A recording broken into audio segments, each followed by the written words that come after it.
toutes et à tous, chers frères et sœurs, chers amis, et vous qui êtes de passage, à vous également qui nous suivez depuis chez vous sur notre chaîne YouTube. Nous vous souhaitons tous, à toutes et à tous, la bienvenue et nous vous saluons dans le nom de notre Seigneur Jésus-Christ. Nous sommes heureux de vous recevoir dans ces lieux et bien plus encore de vous recevoir dans la présence de notre Seigneur Jésus-Christ. Notre Seigneur Dieu, le roi des rois, le Seigneur des seigneurs, le juge de l'univers, du ciel et de la terre. Ce matin encore, nous voulons lui rendre grâce. Nous voulons le remercier parce qu'encore ce matin, il a décidé de nous renouveler le souffle de vie. Ce matin encore, il a décidé de nous reconduire dans son service. Ce matin encore, il a coordonné, il a conduit toutes choses parce que si nous sommes là, c'est par sa volonté. La parole de Dieu dit que tout a été créé, tout subsiste en lui, par lui et pour lui. Tout lui appartient. Tout lui appartient. Absolument tout. C'est lui qui a tout créé. Il est l'origine de toutes choses. Il est le commencement et il est la fin. Il est tout puissant. C'est un Dieu puissant, un Dieu redoutable, un Dieu fort, mais aussi un Père. Un Dieu plein d'amour, un Dieu plein de fidélité, un Dieu plein de compassion et un Dieu généreux. Un Dieu qui pardonne et il a prouvé sur la croix du Calvaire en venant lui-même. Personne n'a été digne dans le ciel, sur la terre et sous la terre. Seul Dieu avait les moyens, seul Dieu avait la puissance de nous sauver, de payer le prix. Et il est venu. Le Dieu tout-puissant, le Dieu redoutable, le Dieu de l'univers est mort sur une croix. C'est pas si nous réalisons. Celui qui a créé toutes choses, à qui rien n'est impossible. Dieu assis sur son trône ne les surpris par rien. Il sait toutes choses à l'avance. Ce Dieu tout-puissant, il est descendu et il est mort sur une croix par amour pour nous. Amen. En Dieu seul est la délivrance. Sa parole dit que si le Fils vous libère, si le Fils nous libère, nous serons réellement libres. C'est en lui que nous devons mettre notre force, notre foi et notre confiance. Gloire au Seigneur. Voilà, nous allons nous réjouir dans la présence du Seigneur avec ce chant qui dit « Dieu, tu es ma force, mon chant, et chaque jour je me confie en toi. » Sentons-nous libres de l'adorer, de chanter dans sa présence. Amen.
Dieu, tu es ma force et mon chant.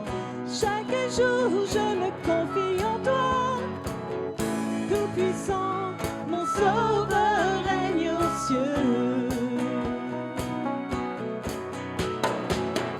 Dieu, tu es ma force, mon appui, la forteresse où je me réfugie, le rocher qui protège ma vie.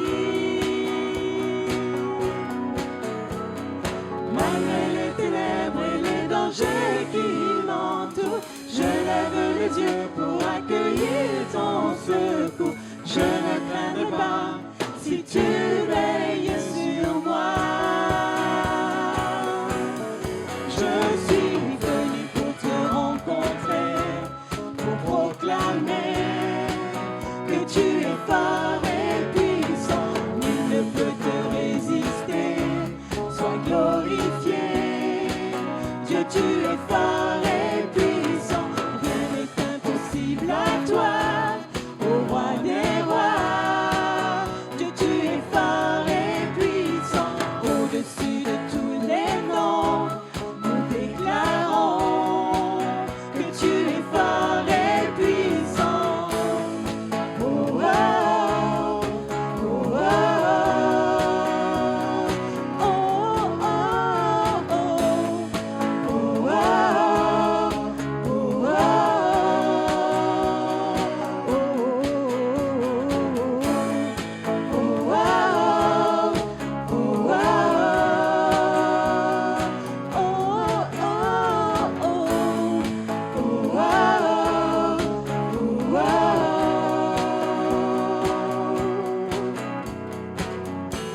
confirmer ton amour. Je ne craindrai pas si tu es près de moi. Je suis venu pour te rencontrer, pour proclamer que tu es fort et puissant. Nul ne peut te résister. Sois glorifié. Dieu, tu es fort et puissant. Rien n'est impossible à toi, au roi des rois. Dieu, tu es fort et puissant. Au-dessus de tous les noms, nous déclarons que tu es fort et puissant. Oh, oh, oh, oh, oh,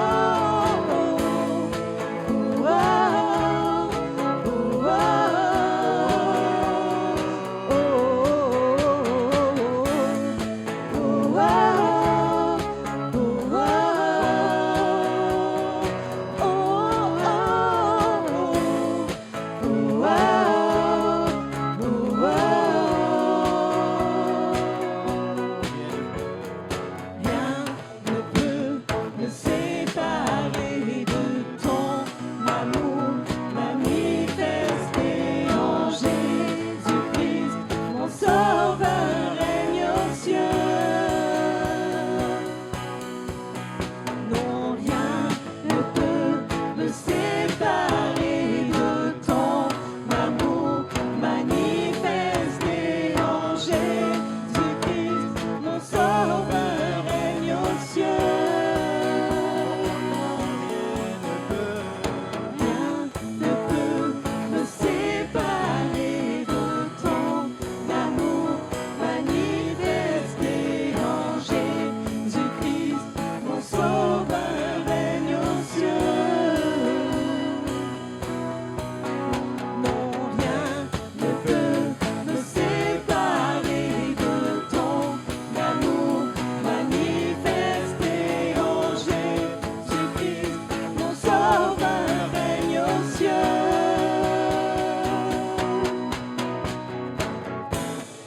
Oh, oh, oh,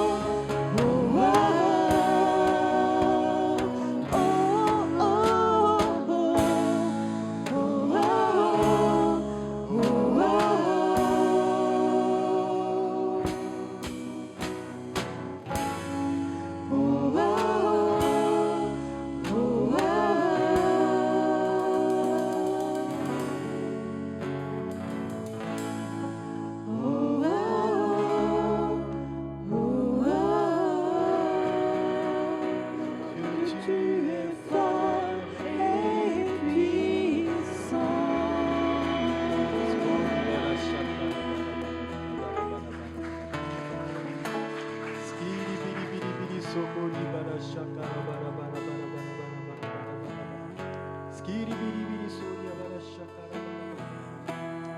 Merci Seigneur Jésus. Nul n'est semblable à toi, Seigneur Dieu. Nul n'est comparable à toi, Seigneur. Tu es notre Dieu, notre Sauveur. Nous n'avons aucun autre Dieu que toi. Oui, Seigneur, le mot nous manque, Seigneur. Nous dis combien tu es grand, combien tu es glorieux, Seigneur. Merci pour tout ce que tu es, d'être ce que tu es, Seigneur. Tu es un Dieu d'amour. Tu es un Dieu de fidélité. Seigneur, tu es un Dieu de grandeur, de bienveillance, Seigneur. Nous t'aimons, Seigneur. Merci parce que tu prends soin de chacun d'entre nous, Seigneur. Tu disposes de toutes choses et tu nous les donnes, Seigneur, selon nos besoins. Tu nous les donnes par amour, Seigneur. Nul n'est semblable à toi. Nul n'est comme toi. Tu es le Dieu qui sauve.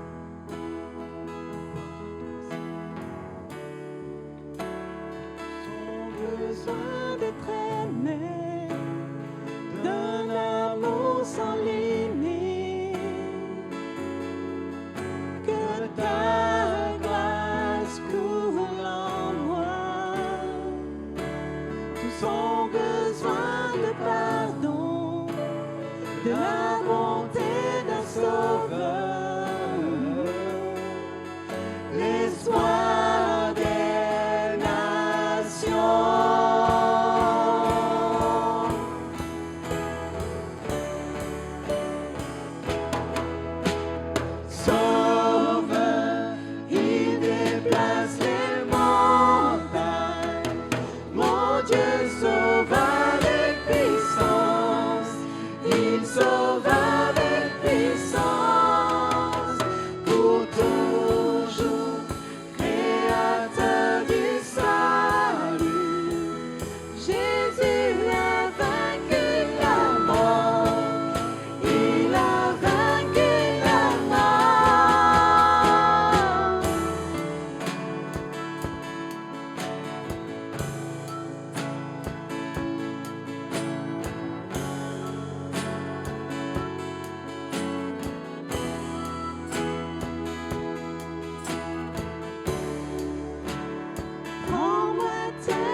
Jésus a vaincu la mort. Il a vaincu la mort. Que la voix uniquement.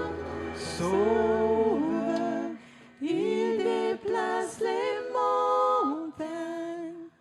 Mon Dieu sauve avec puissance. Il sauve avec puissance. Pour toujours, Créateur du salut. Jésus a vaincu la mort. Il a vaincu la mort. Sauveur, Il déplace les montagnes. Mon Dieu sauve avec puissance. Il sauve avec puissance. Pour toujours, Créateur du salut. Jésus a vaincu la mort. Il a vaincu la mort. il a vaincu la mort. Il est mort, il a été crucifié. Il est mort et 3 jours après, il est ressuscité. Notre Seigneur Jésus-Christ vit. Le Seigneur vit. Il vit éternellement. Et parce qu'il vit, nous qui lui avons donné notre vie, notre cœur, nous qui avons confessé nos péchés, nous qui avons décidé de faire de lui notre Seigneur et Sauveur, qui lui avons confié notre vie, parce qu'il vit, nous vivons également, nous vivrons également. Il a promis, il a dit dans sa parole. Quand bien même nous mourrons, nous vivrons parce que nous avons confié, nous nous sommes donnés entièrement au Seigneur Jésus-Christ. C'est lui notre vie maintenant. C'est lui, c'est Jésus-Christ notre vie. Si nous vivons, ce n'est plus nous qui vivons, c'est Christ qui vit en nous. Gloire à toi. Merci Seigneur Jésus-Christ pour ce don, pour le don de ton esprit, pour le don de ta vie. Gloire à toi,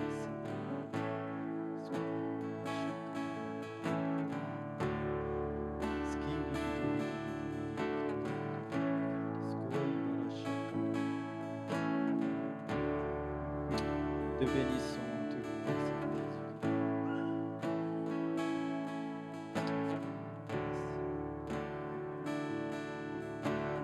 Dieu, tu es grand et digne de louange. Dans la cité de Dieu, la ville sainte. Joie de toute la terre.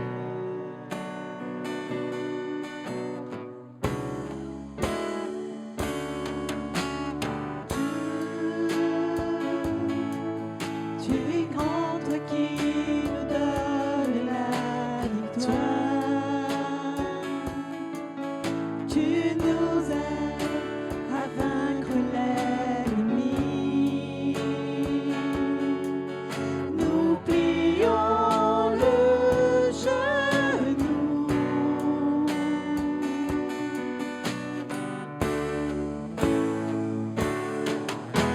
Seigneur, nous voulons élever ton nom.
bienvenue à tous.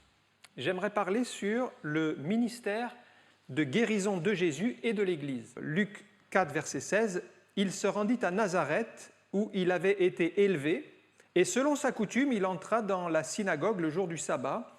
Il se leva pour faire la lecture, et on lui remit le livre du prophète Ésaïe. L'ayant déroulé, il trouva l'endroit où il était écrit « L'Esprit du Seigneur est sur moi, parce qu'il m'a oint pour annoncer une bonne nouvelle aux pauvres. Il m'a envoyé pour guérir ceux qui ont le cœur brisé, pour proclamer aux captifs la délivrance et aux aveugles le recouvrement de la vue, pour renvoyer libres les opprimés, pour publier une année de grâce du Seigneur. Amen. » Voilà, nous avons ici un résumé du ministère de Jésus lui-même, son action, sa manière d'agir envers les gens malades, envers les gens qui étaient possédés, envers les gens qui étaient atteints de divers maux, tous les maux possibles. Et dès le début du ministère de Jésus, on voit 3 axes principaux se dégager de son service. On retrouve ça dans Marc chapitre 1, verset 27. On en a ici aussi un extrait. Vous allez voir que les passages sont parallèles. Dans Marc 1, 27, le premier axe, on va le voir dans ce verset. « Ils se rendirent à Capernaum le jour du sabbat. Jésus entra d'abord dans la synagogue et il enseigna. » On voit bien que Jésus passait beaucoup de temps à enseigner, c'est-à-dire annoncer la bonne nouvelle. Ici, il est dit pour annoncer la bonne nouvelle, c'est-à-dire pour expliquer la parole de Dieu. Le verset continue, il entra dans la synagogue, il enseigna. Ils étaient frappés par sa doctrine. Doctrine, ça veut dire son enseignement. Car il enseignait comme ayant autorité et non pas comme leurs scribes. Et nous remarquons que Jésus enseignait avec la puissance du Saint-Esprit. Donc vous avez tout un pan du ministère de Jésus, c'était vraiment la prédication de la parole de Dieu, l'enseignement, l'annonce de la bonne nouvelle, c'était les révélations sur la parole de Dieu. Un deuxième grand axe, nous le trouvons toujours dans Marc 1 et au verset 32. Le soir, après le coucher du soleil, on lui amena tous les malades et les démoniaques. Ça va être 2 axes nouveaux.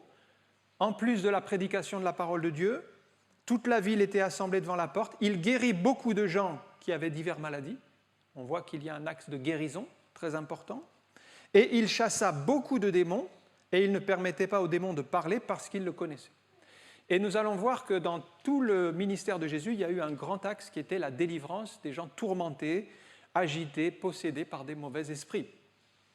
Alors pour résumer, si on prend ce texte où Jésus, en fait, dans Luc chapitre 4, est au début de son ministère, il annonce ce qu'il va faire, et si on regarde ce texte, il annonce ces 3 choses qu'il va mettre en œuvre. La première, annoncer la bonne nouvelle, enseigner, parler de la part du Seigneur, donner des paroles prophétiques, ça va être un élément important. Ensuite, il parle de guérir ceux qui ont le cœur brisé, la guérison divine, prier pour les malades, prier pour ceux qui sont souffrants, ça va être une grande action du Seigneur.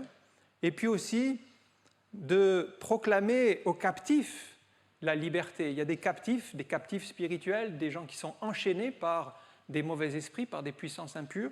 Eh bien, il va amener la délivrance. 3 axes, enseignement, guérison, délivrance. Voilà, ça résume vraiment l'action du Seigneur. Et si on se plonge dans le Nouveau Testament et qu'on prend un petit peu de recul, on regarde vers l'Ancien Testament, toute la première partie de la Bible, on constate un contraste radical entre ce que faisait Jésus et ce que faisaient les prophètes.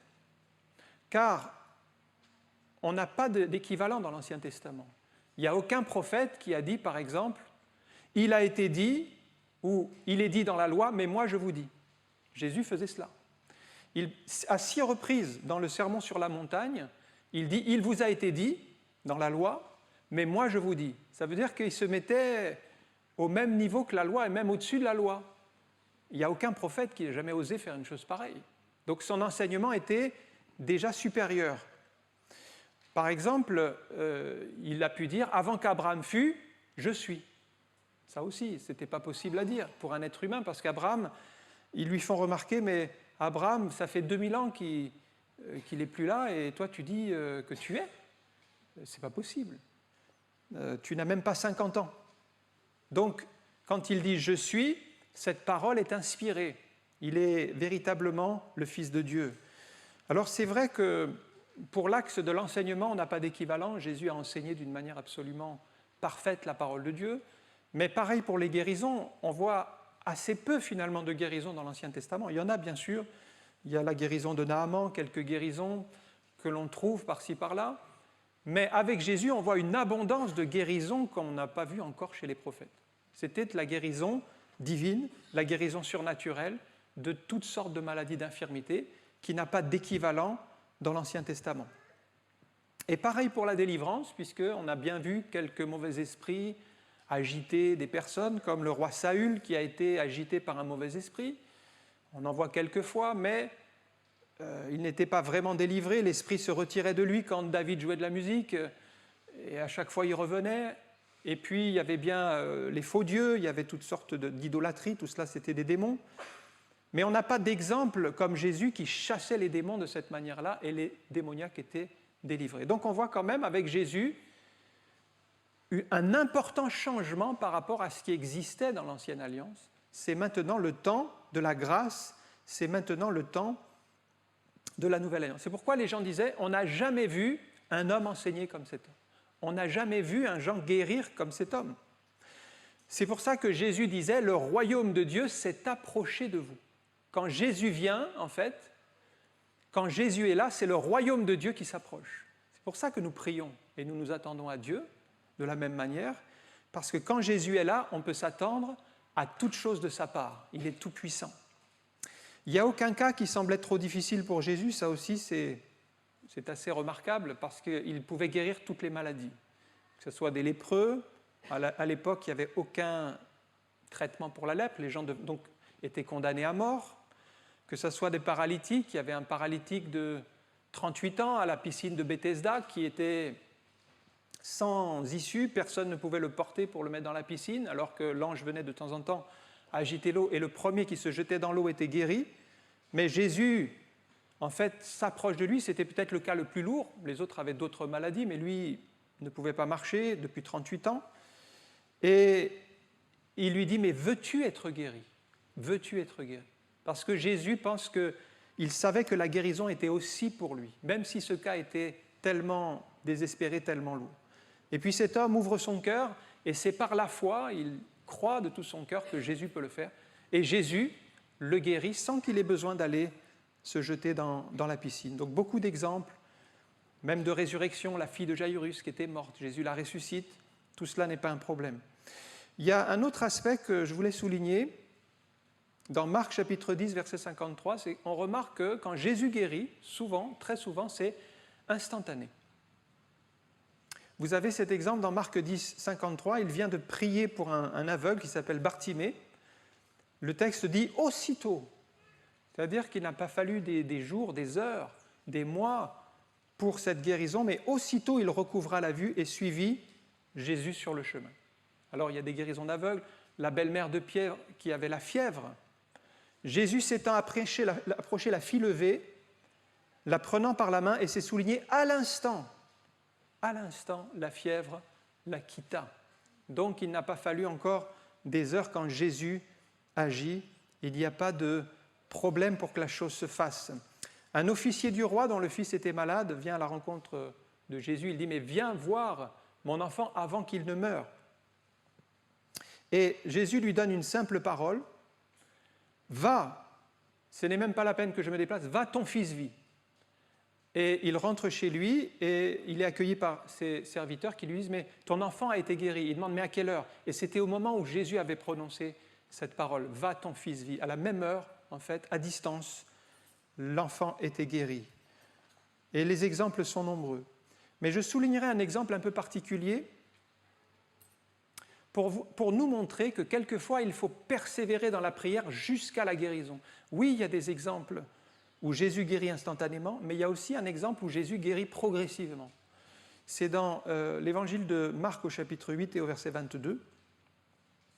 C'est un homme qui est aveugle dans la ville de Bethsaïda. Et cet aveugle, Jésus fait quelque chose de particulier, il le prend de chez lui, le sort de son village, il l'amène à l'extérieur, il fait de la boue avec sa salive et met ça sur ses yeux. Il lui impose les mains Donc il prie pour sa guérison. Et il lui dit, et maintenant, qu'est-ce que tu vois? Et l'aveugle dit, je vois des hommes qui marchent, mais comme des arbres qui marchent. Donc sa vue n'était pas restaurée à 100%. Elle était à moitié restaurée. Il voyait quelque chose, mais il ne voyait pas parfaitement. Alors Jésus aurait pu lui dire, c'est bien mon ami, tu as déjà une demi-guérison, tu peux partir. Mais Jésus n'a pas fait cela, il a prié une deuxième fois. Il a imposé à nouveau les mains sur ses yeux, il a prié, ça veut dire qu'il ne voulait pas le laisser à moitié guéri ou à moitié malade, comme vous voulez. Et la deuxième fois qu'il a prié, il lui a demandé, maintenant qu'est-ce que tu vois? Et il dit, je vois tout distinctement. On voit que la guérison donc s'est faite en plusieurs temps, jusqu'à l'entière guérison. Alors on peut se demander, mais pourquoi est-ce que Jésus, qui est tout-puissant, n'a pas réalisé ce miracle en un seul coup? Bien, certainement qu'il pouvait le faire en un seul coup, mais il a voulu nous montrer que nous devons persévérer jusqu'à l'obtention de la complète bénédiction et pas nous arrêter à mi-chemin. C'est pour nous enseigner que parfois il faudra combattre dans la prière, qu'il va falloir prier à nouveau, imposer à nouveau les mains, persévérer jusqu'à ce que la personne soit complètement guérie et ne pas baisser les bras. On a d'ailleurs le même exemple au sujet d'un homme qui était possédé. Il y a beaucoup de cas où Jésus prie pour délivrer un possédé et le démon part tout de suite. Et on a un cas, c'est dans Marc chapitre 5, où le mauvais esprit ne part pas tout de suite. Et le texte dit que Jésus chassait le démon, mais que le démon lui répliquait, il voulait gagner du temps, il ne sortait pas. Et il disait, je t'en conjure, ne me tourmente pas. Et à un moment donné, Jésus lui demande, mais quel est ton nom? Et c'est à partir du moment où ce démon révèle son nom, qui s'appelait Légion, parce qu'il y avait plusieurs démons dans la même personne, à partir de ce moment-là, il va les jeter dans les pourceaux. Mais si vous lisez ce texte, vous vous rendez compte qu'il y a un combat spirituel assez long entre le moment où Jésus commence et le moment où les démons s'en vont finalement. Il y a un combat, il y a une résistance. Les démons ne veulent pas partir, ils essaient de gagner du temps. Pourquoi cet exemple aussi détaillé? C'est pour nous montrer que parfois il va falloir prier, et même Jésus dit même jeûner l'esprit. Cet esprit ne sort que par le jeûne et la prière pour obtenir des victoires. Donc ne nous décourageons pas, frères et sœurs. Il y a des exemples dans la parole de Dieu où il y a des résistances, soit que ce soit la maladie, soit que ce soit des délivrances, et il va falloir combattre dans la foi et ne pas se laisser décourager. Ce sont des exemples qui nous parlent du combat spirituel. Et ne pensez pas, mais si le Seigneur n'a pas répondu, c'est qu'il ne répondra pas. Parce que Jésus aurait très bien pu dire ça en milieu de chemin pour l'aveugle en disant, il est à moitié guéri, on va laisser comme ça. Non. Ou pareil pour le démoniaque, les démons réagissent, mais il n'était pas sorti. Non, il est allé jusqu'au bout. Il faut aller jusqu'au bout et ne pas penser que Dieu nous a abandonnés ou qu'il ne veut pas la victoire complète. On voit dans Matthieu 8, verset 16, que Jésus opérait les deux choses distinctement. Parfois, donc, il y avait des délivrances, il chassa les esprits par sa parole. Donc, on voit bien que la délivrance est un axe. On mena auprès de Jésus plusieurs démoniaques, donc d'accord, là c'est des délivrances. Et puis, vous avez la guérison. Il guérit les maladies. On voit bien que c'est deux choses différentes. Pourtant, dans au moins 3 cas dans la Bible, je parle du Nouveau Testament, dans 3 cas, c'est-à-dire, on pourrait dire dans une minorité de cas, mais quand même, c'est 3 sur la masse de guérison qu'il y a eu, eh bien, 3 cas, les maladies sont liées à la présence d'un mauvais esprit. Le premier cas, c'est la femme possédée d'un esprit infirme. Depuis 18 ans, elle était courbée dans la synagogue, elle ne pouvait pas se redresser, dans Luc 13. Lorsqu'il la vit, Jésus lui adressa la parole et lui dit « Femme, tu es délivrée de ton infirmité ». Et il lui imposa les mains, et à cet instant, elle se redressa et glorifia Dieu. Et au verset 16, « Et cette femme qui est une fille d'Abraham et que Satan tenait liée depuis 18 ans, ne fallait-il pas la délivrer le jour du sabbat ?» Qu'est-ce que cet exemple signifie? bien cette femme était courbée en deux, une maladie physique, elle ne pouvait pas se redresser, donc si elle était allée voir les médecins, ils essayaient de la soigner avec des traitements. Mais Jésus a discerné que ce problème n'était pas physique, mais spirituel. C'était une chaîne de Satan qui la tenait liée, qu'on ne voyait pas avec les yeux là, mais qu'on peut voir avec les yeux de la foi. Et Jésus donc a chassé l'esprit d'infirmité qui la rendait infirme, et à partir de ce moment-là, la Bible dit qu'elle s'est redressée et a glorifié Dieu. Donc on voit que la maladie physique ici était liée à la présence d'un mauvais esprit qui tenait cette femme courbée. On a aussi un aveugle muet, et la Bible dit qu'il était démoniaque, et c'est le démon qui lui procurait cette espèce de cécité et mutité. Une fois délivré, il parlait et voyait, et puis on a un enfant qui avait un esprit de suicide, qui se jetait tantôt dans le feu, tantôt dans l'eau. Jésus lui a dit « Esprit muet et sourd, je te l'ordonne, sors de cet enfant. » Esprit muet et sourd. Donc la présence du mauvais esprit le contaminait physiquement. D'où l'utilité de ce que la Bible appelle dans 1 Corinthiens 12 le discernement des esprits. C'est un don spirituel qui permet de recevoir par révélation si la maladie est d'origine physique ou si la maladie est d'origine spirituelle. Et sans le don de discernement, on ne peut pas aider les personnes qui, en tout cas, dont la maladie est reliée à un mauvais esprit. Maintenant, je passe à une deuxième partie. On a vu comment Jésus agissait et surtout, on retient bien les trois grands axes comme le Seigneur opère, l'annonce de la parole de Dieu, donc l'enseignement, la guérison des malades et la délivrance des opprimés. Maintenant, vous allez dire peut-être ça c'était à l'époque de Jésus, mais est-ce qu'aujourd'hui on peut s'attendre aux mêmes choses ou est-ce que c'est terminé? Eh bien, on voit dans l'Église maintenant, par exemple dans Luc chapitre 9, Jésus prépare le terrain avec les apôtres et il a commencé à faire aux apôtres ce que lui-même faisait.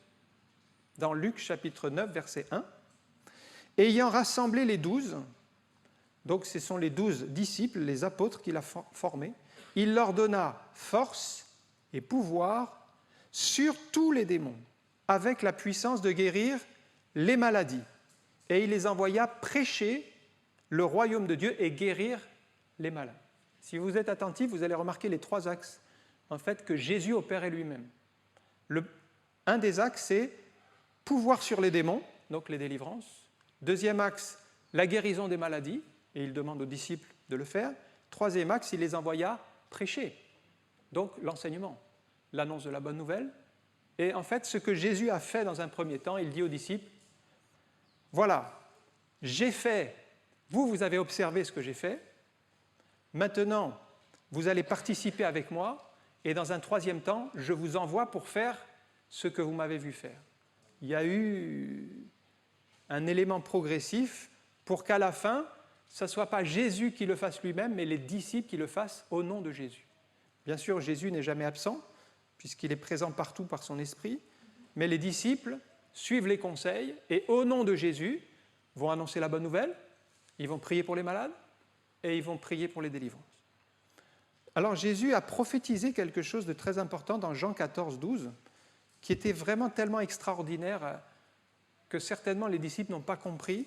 Dans Jean 14, 12, en vérité, je vous le dis, celui qui croit en moi fera aussi les œuvres que je fais, et il en fera de plus grandes, parce que je m'en vais au Père. C'est un verset un peu surprenant, parce que ce que faisait Jésus, c'était déjà assez extraordinaire. Et il dit, mais il en fera de plus grandes. Pourquoi ? Parce que je m'en vais au Père. Il faut bien lire jusqu'au bout, parce que Jésus est monté au ciel, et qu'est-ce qui s'est passé quand il est monté au ciel ? Il a envoyé le Saint-Esprit. C'est-à-dire que Jésus est présent par son esprit partout. Alors que quand il était sur terre, il n'était présent qu'à l'endroit où il faisait les choses, c'est-à-dire sur le territoire d'Israël de l'époque. Donc, comment est-ce possible ? On sait que Jésus a surtout agi en Galilée, en Samarie et puis en Judée, dans ces régions-là. Il est un petit peu sorti de ces régions, mais très peu. Alors voilà pourquoi c'est avantageux. Parce que maintenant, le message de la bonne nouvelle est prêché partout. Les guérisons ont lieu partout, les délivrances ont lieu partout. Pourquoi ? Parce que c'est maintenant par l'Église. Ce que Jésus a accompli, en fait, il l'a transmis à des ministères, ce sont les apôtres, les évangélistes, les pasteurs, les docteurs, les prophètes. Il les a suscités pour continuer l'œuvre de Dieu et faire ce que lui-même avait commencé de faire. Vous avez peut-être entendu parler de cet évangéliste qui s'appelait Reinhard Bonnke. Reinhard Bonnke, c'est intéressant son appel parce qu'il était simplement enfant dans l'Église, son père était pasteur, il était enfant, et à l'âge de 8 ans, il a ressenti dans son cœur un feu pour la mission, pour être missionnaire. Et le Seigneur lui a mis à cœur de prier alors qu'il était dans le culte. Il y avait une dame qui était devant lui avec un gros goitre dans le cou. Et il a été poussé à prier pour elle. Mais il était enfant. Il ne se rendait pas tout à fait compte de ce qu'il faisait. Il a prié pour elle et au nom de Jésus, paf, elle a été guérie. Ça a commencé comme ça. Alors quand il a parlé de son désir de servir et tout, ils lui ont dit, mais tu n'es qu'un enfant, tu ne peux pas. Ils ont dit, trop petit, ce n'est pas possible et tout. Mais c'est resté comme un feu dans son cœur jusqu'à temps qu'il atteigne l'âge où il pouvait partir. Et il a commencé à partir en mission. Et surtout, il y avait un feu qui brûlait dans son cœur, c'était l'Afrique. Il a essentiellement fait son ministère en Afrique. Toutes les missions qu'il faisait, c'était en Afrique, la plupart du temps. Et donc, il a commencé à faire des grands rassemblements, mais il y avait 800 personnes, c'était énorme déjà au début, en 1972. Et 6 ans plus tard, en 1978, il y avait 10 000 personnes qui se rassemblaient. Donc, c'était des tentes gigantesques. Et en 1984, il a fait construire la tente la plus grande du monde. C'est rentré dans le Guinness des records.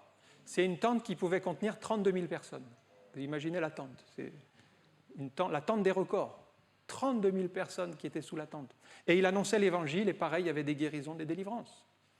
Et les choses ont continué tellement qu'on ne pouvait plus mettre les gens sous une tente. Il y avait 500 000 personnes dans les années 90 et 1 600 000 dans les années 2000. 1 600 000 personnes dans une réunion, je parle. Ah, pour nous, ça paraît énorme parce que la ville de Toulouse, c'est 500 000 personnes. Voyez. Imaginez toute la ville de Toulouse rassemblée, c'est déjà 500 000. Mais là, 1 600 000, ça fait 3 fois la ville. Si bien qu'ils étaient obligés d'aller sur des grands terrains, il y avait plus de tentes, il n'y avait plus toutes ces choses, mais c'était des espaces libres. Et dans une seule soirée, lorsqu'il annonce l'Évangile, il y avait plus d'1 million de décisions pour Christ. Vous voyez, quand Jésus dit « Ils feront les mêmes choses que je fais, mais ils en feront même des plus grandes. » Des plus grandes. Pourquoi ? Parce que l'Esprit Saint a été donné pour multiplier ce que Jésus a fait. Et les choses qu'a réalisées cet homme, ce n'est pas possible humainement. On voit bien que c'est surnaturel. On voit bien qu'à un moment donné, c'est l'Esprit de Dieu qui prend le contrôle et qui permet les miracles et qui permet les transformations. Alors, dès le début, l'Église s'est attendue à la guérison. Vous avez cet exemple, donc Pierre et Jean qui allaient à la prière, c'était l'après-midi, ils allaient au temple, ils allaient prier. Il y avait un impotent, et il lui dit « Nous n'avons ni argent ni or, mais ce que j'ai, au nom de Jésus, lève-toi et marche. » Et par la foi, le prenant par la main, les chevilles de cet homme se sont raffermies, cet homme s'est levé. Donc, vous voyez, les premiers croyants s'attendaient à vivre les guérisons comme Jésus les faisait. Et puis, les gens sont venus vers eux, donc Pierre et Jean, en disant « Mais ils croyaient que c'était des guérisseurs. » Mais ils disent « Non, ne croyez pas que c'est par notre propre puissance ou notre piété que nous avons fait marcher cet homme. » Acte 3, 16, c'est par la foi en son nom, en Jésus. Voilà comment il marchait.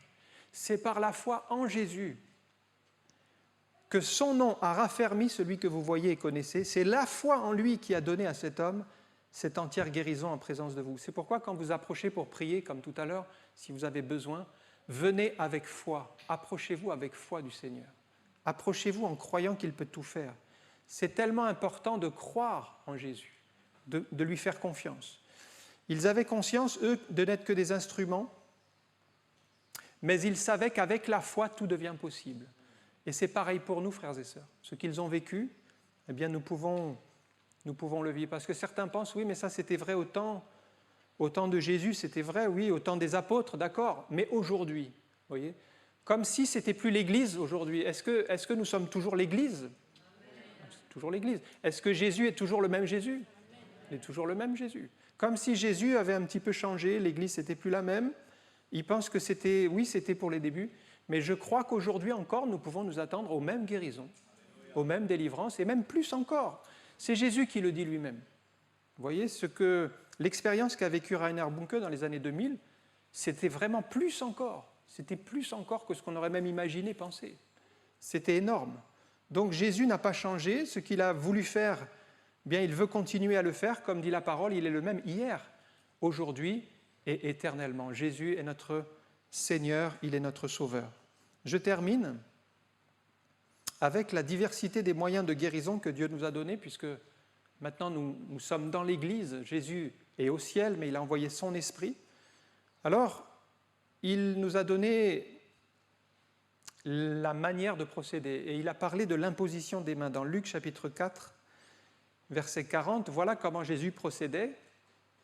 Après le coucher du soleil, on amenait ceux qui avaient des maladies, atteints de diverses maladies, et ils venèrent vers Jésus. Il imposa les mains à chacun d'eux. Il imposa les mains. Ça veut dire quoi, imposer les mains? Ça veut dire mettre la main sur la personne. Non pas que la main est un fluide particulier, mais c'est dans la foi. Et il les guérit. Il recommande aux disciples de faire la même chose dans Marc 16, 16. Voici les signes qui accompagneront ceux qui auront cru, verset 18. Ils imposeront les mains aux malades et les malades seront guéris. Donc imposer les mains, c'est le faire par obéissance à la parole de Dieu. C'est pour ça que quand nous imposons les mains, nous plaçons les mains sur la personne dans la foi, surtout dans la foi. Parce que si vous imposez les mains sans croire, vous voyez, ça n'aboutit pas, il faut croire. Donc, d'ailleurs, c'est dit comme ça, les signes qui accompagneront ceux qui auront cru. Vous voyez que la foi, elle accompagne tous les signes. Que ce soit ici la guérison, mais il y a d'autres signes. Ils chasseront les démons, etc. Il y a plusieurs signes qui sont balayés. Ils buvront des breuvages mortels, cela ne les atteindra pas. Mais c'est pour ceux qui auront cru. Donc si vous enlevez la foi, en fait, vous enlevez tous les signes qui accompagnent la foi de ceux qui auront cru. Donc la foi va vraiment accompagner tous ces signes. L'imposition des mains, je dis tout de suite, elle n'a rien à voir avec le magnétisme ou, vous savez, ceux qui enlèvent le feu, ou parce que maintenant, on voit qu'il y a beaucoup de gens qui imposent les mains aussi, en dehors du christianisme. Il faut savoir que le diable, il limite les choses de Dieu. Donc il y a des gens qui imposent les mains, mais faites attention à qui vous impose les mains en réalité. Parce que derrière l'imposition des mains, dans tout ce qui est en dehors du christianisme et de la foi véritable, la foi chrétienne, eh bien, il y a des communications de puissance mauvaise. Et donc, il faut être extrêmement vigilant si on vous propose de vous imposer les mains. Si, par exemple, vous allez voir un médecin qui vous conseille d'aller voir telle personne, il va vous imposer les mains, mais vous ne connaissez pas cette personne. Eh bien, soyez vigilants parce que si cette personne n'est pas dans le Seigneur, c'est que l'imposition des mains qu'elle va vous faire, elle est de l'adversaire. Donc, il risque de vous contaminer de mauvaises choses, des mauvaises ondes, des malédictions. Peut-être que lui le fait en croyant bien faire, mais très certainement qu'il est utilisé par l'adversaire. Et donc, attention, ne vous laissez pas imposer les mains comme cela. Soyez d'accord pour qu'on vous impose les mains quand ce sont des gens qui sont sérieux, qui sont dans la parole de Dieu, qui aiment le Seigneur, qui vivent l'Évangile, mais pas des gens qui ne connaissent pas Dieu. Ça, c'est l'imposition des mains. Donc ça existe à la fois dans la vraie foi chrétienne, mais ça existe aussi dans le monde. Attention à bien faire la différence. Et puis, l'onction d'huile. Je parle de l'onction d'huile parce qu'on m'a encore posé la question, qu'est-ce que c'est l'onction d'huile? Et les gens souvent le demandent. Alors, l'huile était utilisée pour soigner les malades dans l'Ancien Testament, déjà, par exemple, dans Ésaïe chapitre 1, verset 6. De la plante des pieds jusqu'à la tête, rien n'est en bon état. Ce ne sont que blessures et contusions et plaies vives, qui n'ont été ni pansées, ni bandées, ni adoucies par l'huile. L'huile était déjà utilisée de manière thérapeutique pour soigner, pour calmer la douleur. Et quand vous avez la parabole de cet homme qui descend de Jérusalem à Jéricho, qui va se faire frapper par des brigands, dans Luc 10, donc l'homme s'approche de lui, c'est le Samaritain, il bande ses plaies, il y verse de l'huile et du vin, c'était donc des manières de le soigner. L'huile avait cette propriété. Et bien sûr, ça c'est l'aspect physique, mais surtout, il y a un aspect spirituel maintenant quand on fait l'onction d'huile, c'est que l'huile, elle symbolise, elle représente le Saint-Esprit. Et dans Marc chapitre 6, verset 13, On voit que les disciples donc oignaient d'huile les malades, ils chassaient beaucoup de démons et ils oignaient d'huile beaucoup de malades. Et cette onction d'huile, en fait, ce n'était pas l'huile qui guérissait les malades, mais c'était la prière de la foi. Mais on associait l'huile en symbole de l'action du Saint-Esprit. On n'a pas d'exemple, par exemple, où Jésus pratique l'onction d'huile lui-même, mais très certainement qu'il l'a fait, puisque les disciples l'ont fait, il a demandé aux disciples de le faire. Par contre, les disciples l'ont pratiqué. Et il n'y a que 2 versets sur l'onction d'huile dans le Nouveau Testament, c'est très simple. Il y a ce premier verset, c'est dans Marc 6, verset 13, où les disciples oignaient d'huile beaucoup de malades. Et le deuxième verset, c'est dans Jacques, chapitre 5, verset 14, où là, c'est dans l'Église. « Quelqu'un parmi vous est-il malade? Qu'il appelle les anciens de l'Église, et que les anciens prient pour lui en l'oignant d'huile au nom du Seigneur. La prière de la foi sauvera le malade, et le Seigneur le relèvera. Et s'il a commis quelque péché, il lui sera pardonné. Confessez donc vos péchés les uns aux autres, et priez les uns pour les autres, afin que vous soyez guéris. La prière agissante du juste a une grande efficacité. » Notez tout de suite qu'après l'onction d'huile, ils oignent d'huile au nom du Seigneur, la prière de la foi. Donc la foi, vous voyez, c'est vraiment fondamental. On ne peut pas faire l'onction d'huile sans la foi. L'onction d'huile était pratiquée par les anciens. Qu'est-ce qui se passe? Un chrétien pouvait demander l'onction d'huile, donc il était malade, il demande à ce qu'on lui fasse l'onction d'huile, donc il venait avec de l'huile, il mettait l'huile sur son front, et il faisait la prière de la foi. Donc ce n'est pas l'huile qui guérissait directement, mais c'est la prière de la foi dans le nom de Jésus, l'huile étant un symbole de l'action du Saint-Esprit, et l'accent est mis sur la prière de la foi. Bien sûr, il fallait confesser des péchés, parce qu'un péché, c'est un obstacle à la guérison, donc il fallait aussi confesser les péchés, et cela a été fait, et cela débloquait les situations. Donc ça, c'était l'onction d'huile. On voit bien qu'après l'imposition des mains, donc, on peut utiliser l'onction d'huile. Et puis, il y a aussi la parole d'autorité. La parole d'autorité, c'est que Jésus, souvent, il guérissait par sa parole. Mais déjà dans le psaume 107, verset 20, on voit que la parole agit. Il envoya sa parole, c'est Dieu qui parle, il envoya sa parole et il les guérit. Donc déjà, c'est annoncé que la parole va guérir, la parole de Dieu. Et on sait que Jésus, c'est la parole. À un moment donné, un centenier romain vient pour son serviteur qui est malade. Il dit au Seigneur, « Seigneur, je ne suis pas digne que tu rentres sous mon toit, mais dis seulement un mot, et mon serviteur sera guéri. » Qu'est-ce qu'a compris cet homme? Il a compris la puissance de la parole de Jésus. Dis seulement un mot, une parole de Jésus, et mon serviteur sera guéri. Vous voyez, il fait le lien entre la parole et la guérison. Ça, c'est très important de relier la parole et la guérison. Souvent, Jésus menace la maladie. Il est dit qu'il menace à la fièvre, par exemple. Il s'adresse à la maladie. Donc la parole, les dons de guérison. On a dans 1 Corinthiens 12 une liste de dons spirituels, le don des guérisons. Donc certains sont utilisés particulièrement pour la guérison parce qu'ils ont ce don spirituel. Mais regardez le proverbe 12-18. Même avec des paroles inspirées, vous pouvez aider quelqu'un qui est malade. Tel qui parle légèrement blesse comme un glaive, mais la langue des sages apporte la guérison. Si vous avez des paroles inspirées, des paroles qui viennent de Dieu, vous apportez déjà la guérison autour de vous, la guérison, des bénédictions, des grâces, et c'est une bonne chose. Il y a un homme qui s'appelait Derek Prince, qui était, pendant la Deuxième Guerre mondiale, assistant d'un médecin en Afrique du Nord, et il y avait une épidémie de dysenterie dans le camp. Alors la première question du médecin à chaque soldat, c'était « Comment vous sentez-vous » Et le soldat répondait, et puis ensuite il lui dit « Mais montrez-moi votre langue ». Et en fonction de ce que le médecin voyait sur la langue, en fait, il donnait le traitement. Et le Seigneur peut très bien nous dire « Mais montrez-moi votre langue ». Parce qu'en fonction de nos paroles, si vous voulez, il peut y avoir des situations dans notre vie qui peuvent nous plonger dans toutes sortes de difficultés ou même de maladies, à cause de nos paroles légères. Donc déjà, si nous apprenons à bien parler, comme la parole de Dieu, ce sera déjà une très bonne chose. Je termine avec une dernière pensée, c'est que se passe-t-il, que faire quand Jésus ne guérit pas aussitôt, quand la guérison tarde. On a des exemples où il faut persévérer, on n'a pas forcément la guérison tout de suite, il faut prier. Quelquefois, les jours, les mois passent. Eh bien, il faut continuer à prier dans la foi. Et j'ai pensé à Shadrach, Meshach et Abednego.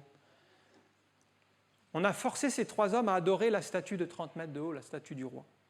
Daniel 3, 17.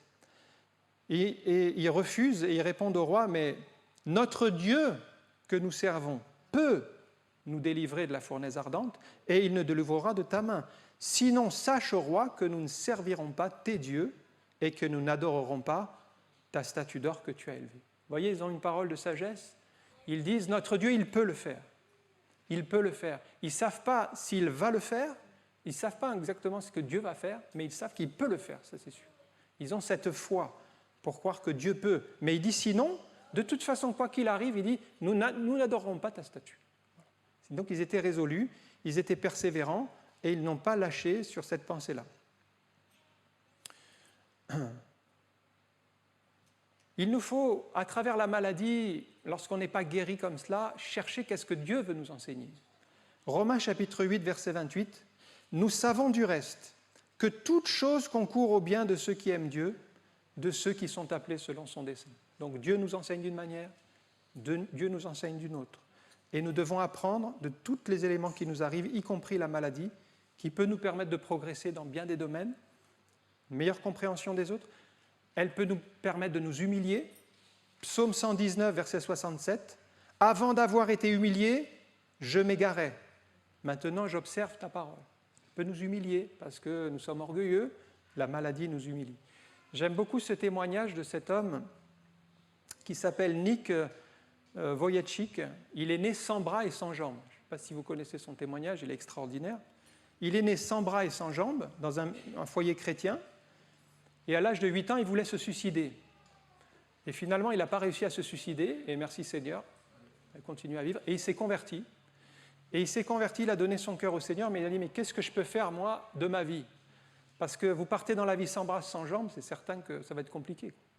Et qu'est-ce que vous pourriez faire pour le Seigneur? Il dit, mais moi, je ne pourrais jamais rien faire. Eh bien, le Seigneur l'a appelé à prêcher la parole de Dieu dans le monde entier. Cet homme, il prêche dans le monde entier aujourd'hui, et il apporte des encouragements. Et j'aime bien le petit encouragement qu'il donne, parce qu'il n'a ni bras ni jambes, mais il dit que dans son placard à la maison, il a une paire de chaussures, parce qu'il me dit, si Dieu me donne des jambes, comme ça, j'ai déjà les chaussures. C'est vraiment un type de foi quand même assez exceptionnel. Il a la foi, il s'attend à Dieu, il ne sait pas s'il va le faire, mais en tout cas, il est prêt. Si Dieu le fait, il est prêt déjà avec ses chaussures. J'ai trouvé ça bien, parce que, voilà, Dieu est tout-puissant, Dieu peut faire repousser aussi des membres qui n'existent pas. On va prier quelques instants. On a vu vraiment la manière de faire de Jésus. Jésus a pratiqué de nombreuses guérisons. Frères et sœurs, nous croyons que Jésus est toujours le même. Ce qu'il a fait pour ceux qui souffrent, eh bien, il veut le faire aujourd'hui. Attendez-vous au Seigneur, si c'est votre cas. On a prié tout à l'heure. Attendez-vous dans la foi. Attendez-vous à son action bénie. C'est peut-être pour vous, c'est peut-être pour votre enfant, c'est peut-être pour votre parent, quelqu'un qui est malade, bien, tout simplement portez-le au Seigneur dans la foi.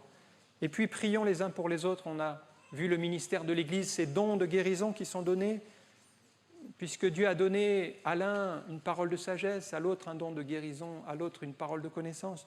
Tout cela, c'est l'Église. Et nous pouvons prier avec foi les uns pour les autres en nous attendant à l'accomplissement des promesses de Dieu.